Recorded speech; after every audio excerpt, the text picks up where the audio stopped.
I'm Anthony Fink, Vice President of Engineering here at Conn-Weld, and we've been here at ConExpo this week, kind of debuting our elliptical motion machine that we have here. We built a lot of different screens here at Conn-Weld, horizontal machines, linear motion machines, bananas, multi-slope machines, incline machines, but this year we've debuted our elliptical motion horizontal that has a unique drive system in it.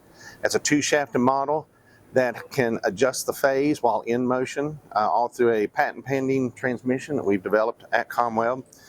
Very exciting for us. We've been able to show it this week, had a lot of attention to it. Looked like a lot of people were very interested in it with a lot of different applications that they can possibly use this in.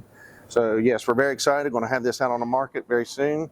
And we appreciate everything. We appreciate the show here and what all we've been able to do this week. Thank you.